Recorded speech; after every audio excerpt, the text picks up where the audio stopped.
Setiap konstruksi pasti akan mengalami getaran.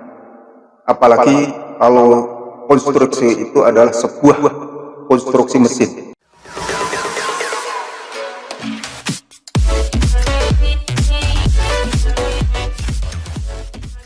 Sebelum membahas lebih lanjut mengenai getaran dan konsep-konsepnya seperti apa, kita lihat dulu apa itu getaran mekanis. Penelitian tentang getaran mekanis sudah dilakukan para peneliti jauh sebelum 4000 Masehi. Jadi ilmu getaran itu merupakan sebuah ilmu yang sangat tua dan sampai sekarang itu dikembangkan terus karena getaran itu memiliki peranan yang penting di dalam sebuah konstruksi mesin. Salah satu kerusakan fatal dari sebuah mesin adalah munculnya adanya getaran. Ketika poros sebuah mesin, kalau lakernya atau bantalnya sudah terjadi aus, maka di situ akan pasti muncul sebuah getaran. Nah, kalau dibiarkan, maka pasti kerusakan akan terjadi secara total. Penelitian yang pertama kali mengenai getaran itu adalah terkait dengan instrumen musik, alat-alat musik. Sehingga waktu dulu yang pertama kali melakukan penelitian mengenai getaran adalah bangsa-bangsa di Cina, India, Jepang, Mesir, sudah dilakukan kurang lebih 4000 sebelum Masehi. Selanjutnya dilanjutkan dengan Pythagoras. Jadi Pythagoras ini merupakan orang yang pertama menginvestigasi sebuah musik secara sains. Sehingga yang tadinya dari penelitian tentang musik, alat musik, nah oleh Pythagoras getaran itu sudah masuk ke science base. Lalu dikembangkan lagi dalam aplikasi yang lebih luas oleh Zhang He ini yang menemukan sebuah seismograf untuk mengukur getaran dari gempa bumi. Lalu berlanjut lagi dengan Galileo Galilei. Ini yang masih kita pelajari sekarang sampai sekarang ini, yaitu tentang pendulum. Terus ada juga Isaac Newton yang memunculkan hukum kedua, hukum Newton 2. Hukum Newton 2? Kenapa kita perlu sekali untuk belajar tentang getaran? Terutama Anda sebagai seorang mahasiswa teknik mesin.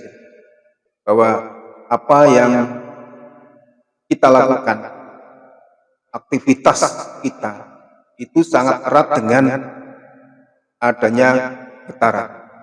Kita mendengar itu karena proses bergetarnya gedang telinga yang ada di dalam telinga kita. Kita bisa bernafas.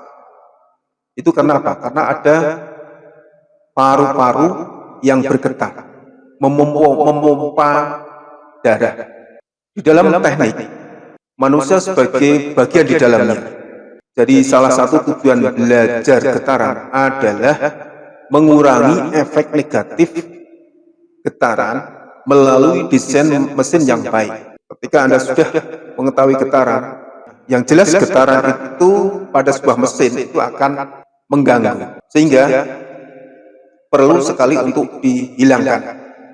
Hampir semua alat gerak mempunyai masalah getaran karena adanya ketidaksempurnaan mekanisme, seperti pada poros ingkol. Nah, itu kan porosnya tidak simetris. Di situ pasti akan muncul sebuah getaran ketika berputar. Mechanical failure, kerusakan mekanis, itu karena material petik mengalami kelelahan. Jadi ketika material itu bekerja terus, berputar terus, lalu ada getaran juga meskipun tidak ada getaran, kalau berputar terus dia akan lelah dan akan rusak. Apalagi yang ada getaran. Ini akan mempercepat kerusakan sebuah material. Lalu getaran dapat mengakibatkan keausan yang lebih cepat. Ya, jelas. Dalam proses manufaktur, getaran dapat menyebabkan hasil akhir yang baik. Ya, coba Anda bayangkan, misalkan Anda mengebur gitu ya, mengebur di dalam ruangan yang tidak stabil, bergoyang, misalkan di atas mobil, berjalan mobilnya, terus di situ Anda mengebur, pasti hasil pengeburannya pasti tidak akan valid.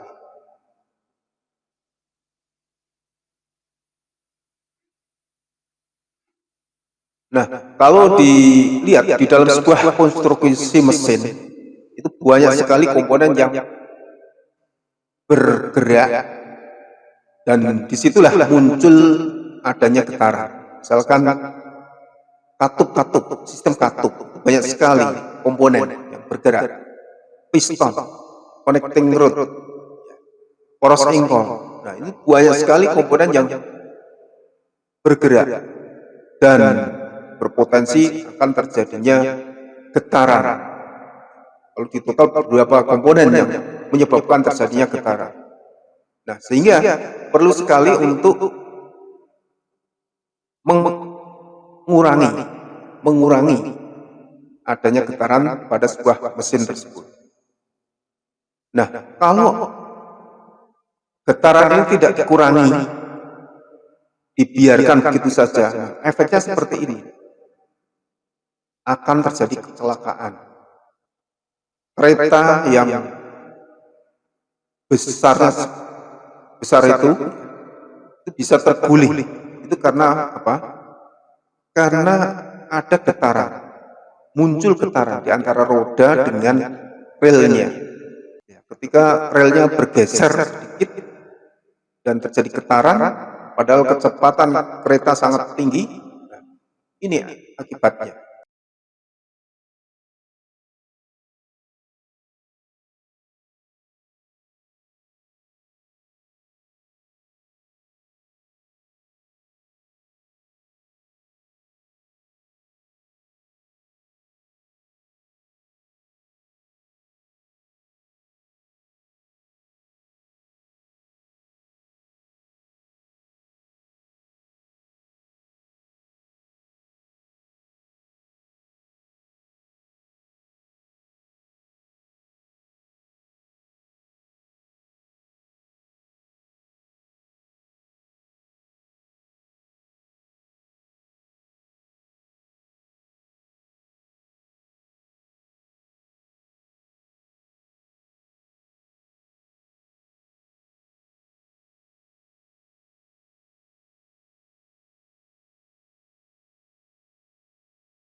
Sehingga getaran itu tidak bisa diremehkan gitu saja.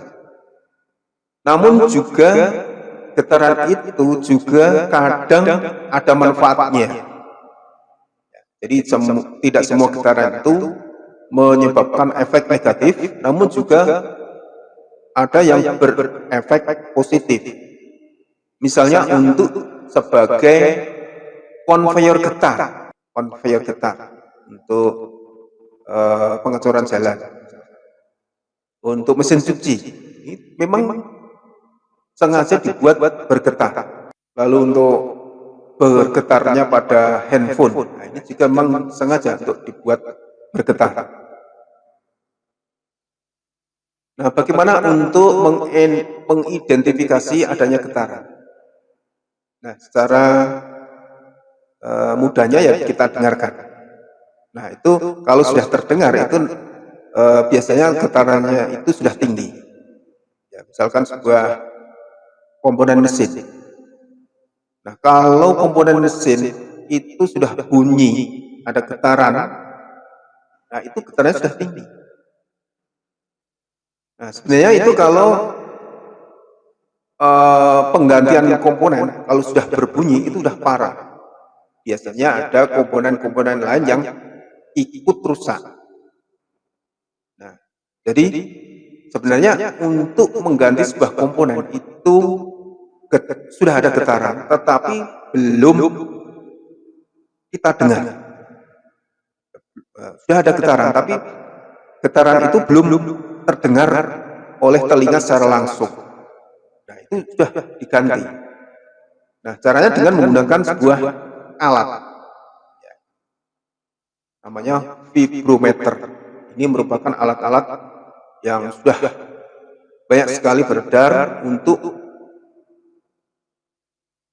mengukur sebuah getaran.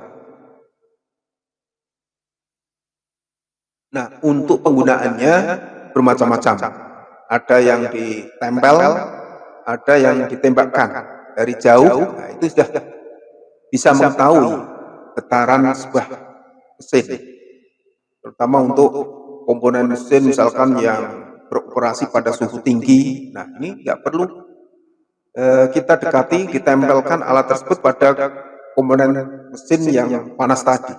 Dari jauh saja. Bagaimana konsep dari sebuah getaran? Nah, pada prinsipnya getaran itu memiliki konsep yang sama. Dan getaran itu bisa didekati dari sebuah fenomena seperti ini.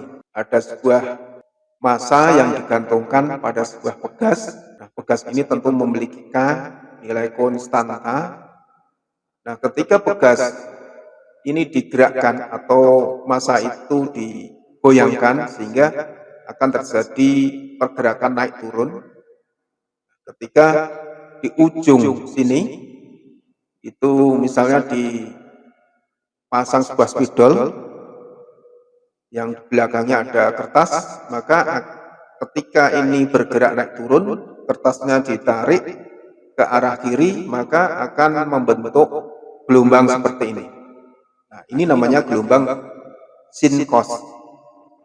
Sehingga setiap getaran itu memiliki persamaan sinkros. Antar ini itu namanya periode. Jadi periode itu waktu yang dibentuk untuk membentuk satu panjang gelombang. Periode. Satunya detik. Jadi waktu yang dibutuhkan untuk membentuk satu panjang gelombang. Misalkan dari sini ke sini, atau dari puncak ke puncak, ya, atau dari lembah ke lembah, sama saja. Yang penting satu panjang gelombang. Sedangkan frekuensi itu perbandingan dari periode, yaitu seper periode. Jadi dalam setiap waktu itu terjadi berapa gelombang. Nah, itu frekuensi. Jadi frekuensi adalah seperti satuannya adalah hertz. Hertz itu seper detik. Seper detik. Kalau dalam bentuk angular, omega n sama dengan 2pi Fn, atau sama dengan akar K per M.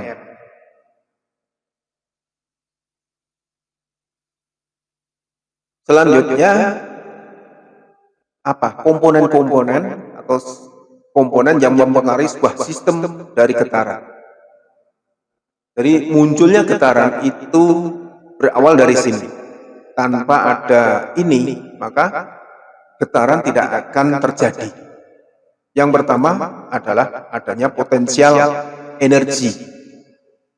Potensial energi itu berasal dari spring atau pegas.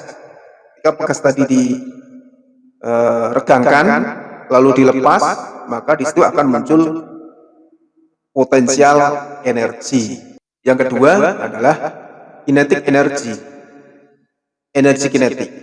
Jadi energi kinetik itu kan setengah mv kuadrat. Jadi setengah kali massa kali kecepatan. Ya, sehingga di situ yang berperan adalah massa dan inersia. Tapi kalau tidak ada massa, nggak mungkin ada kecepatan dan inersia. Ini yang mempengaruhi. Yang kedua, yang ketiga adalah disipasi energi atau damping.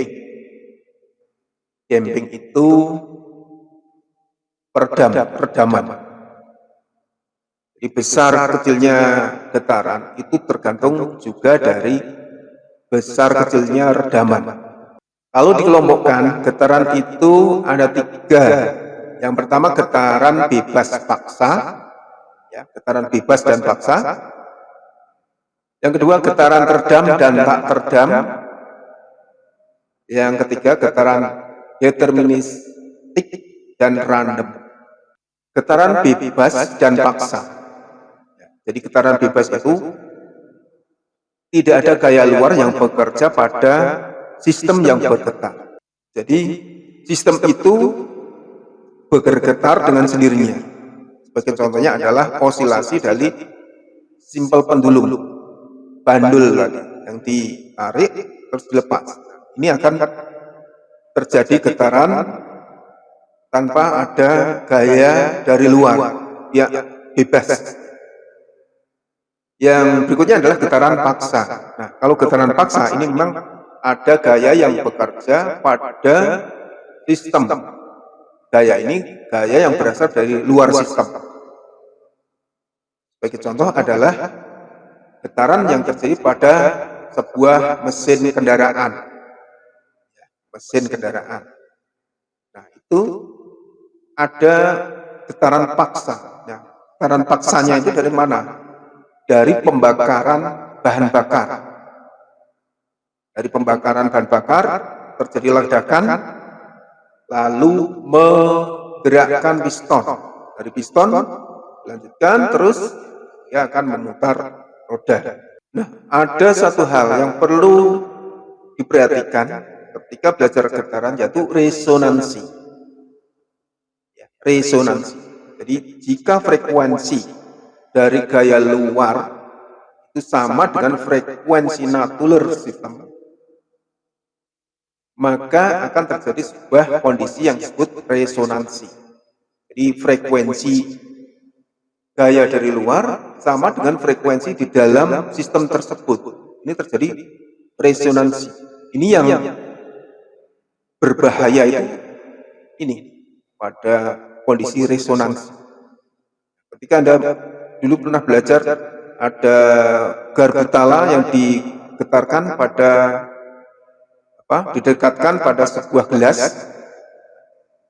Nah, kalau frekuensinya sama, maka gelas akan pecah.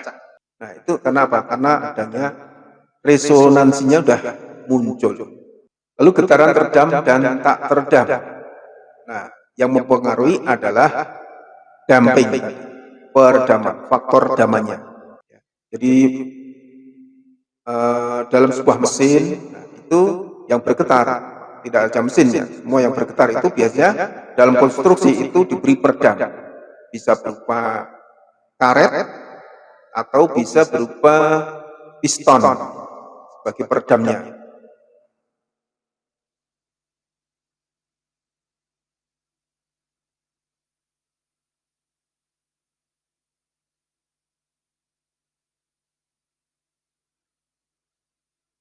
Nah, sebagai contoh getaran deterministik dan random. Jadi getaran deterministik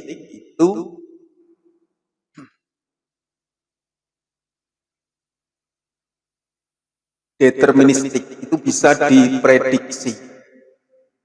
Jadi getaran itu bisa diprediksi. Misalkan sebuah roda gigi yang berputar bisa diprediksi. Karena dengan memperhitungkan kecepatan putarnya berapa, RPM-nya berapa, nah itu bisa diprediksi getarannya. Lalu untuk yang getaran random, jadi kalau random itu tidak bisa diprediksi. Misalnya jatuhnya air hujan pada sebuah payung, nah, itu nggak bisa diprediksi. Kalau yang bisa diprediksi lagi adalah sebuah mesin kendaraan. Nah, ini kan getarannya harmonik. Jadi ada periode-periode yang dilalui. Nah, itu getaran deterministik dan getaran random. Selanjutnya, bagaimana prosedur atau cara untuk menganalisa sebuah getaran. Nah, ini yang perlu Anda pahami betul.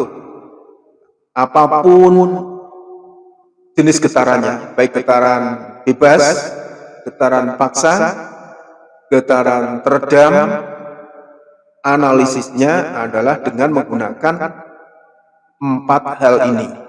Yang pertama adalah matematik model. Jadi kondisi yang ada di lapangan itu bagaimanapun juga caranya Anda buat sebuah model matematik. Model matematiknya seperti apa? Nah, ini yang perlu membutuhkan adanya kreativitas. Setelah Anda buat matematik model, Anda turunkan menjadi persamaan gerak. Biasanya dalam menurunkan persamaan itu dengan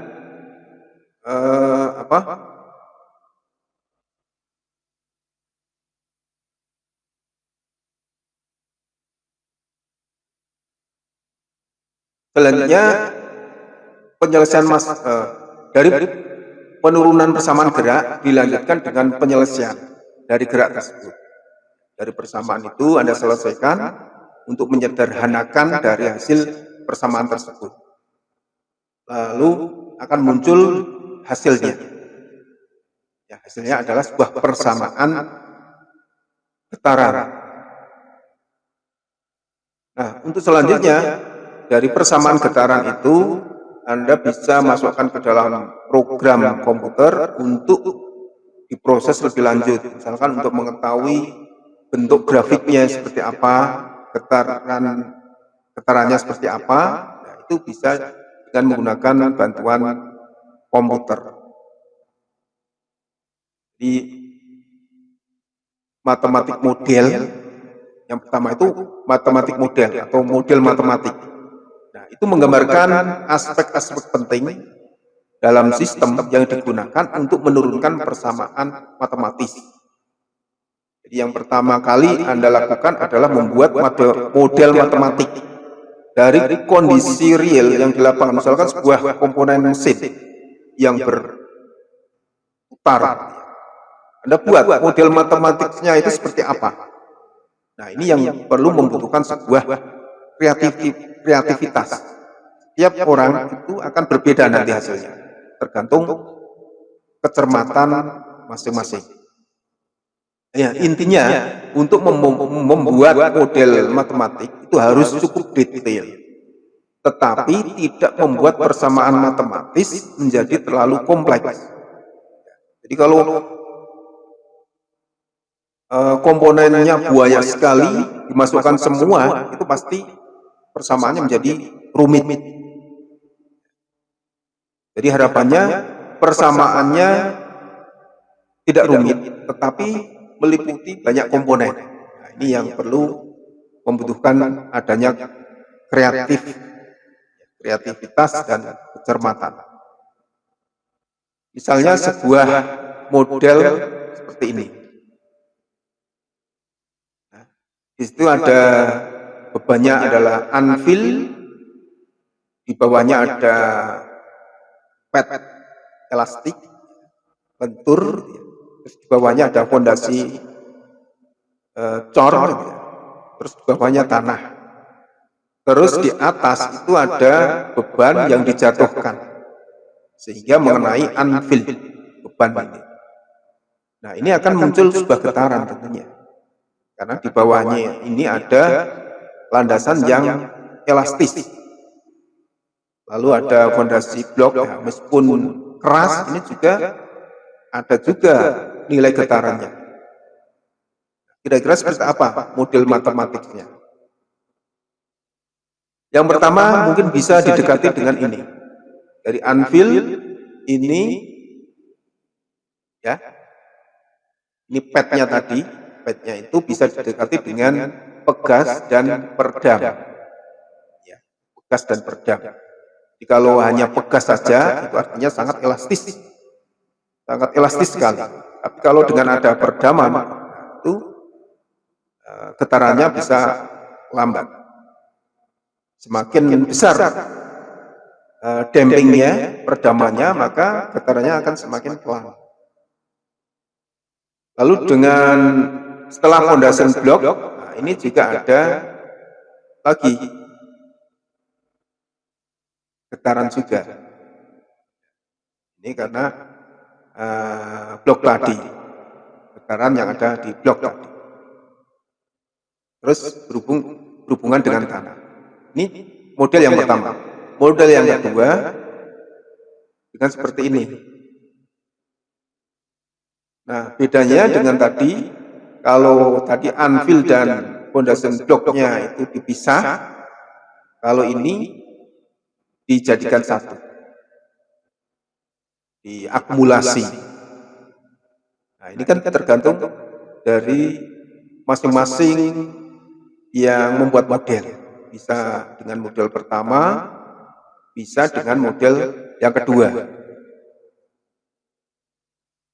Contoh lagi, misalkan sebuah sepeda motor. Bagaimana kira-kira model matematiknya? Yang pertama, ini massa motor dan orang, ini jadi satu, terus di bawahnya ini ada shock breaker-nya, ini rodanya, roda dengan tanah ada ban, ya seperti ini. Dianggap bannya ini sangat elastis, sehingga tidak ada perdaman. Kalau di shocknya ada perdaman. Yang model kedua, ini yang pertama adalah orangnya. Orangnya, terus di sini ada joknya. Joknya itu kan ada busanya. Ini bisa didekati dengan ini. Lalu di bawahnya sama. Oke, begitu saja. Terima kasih.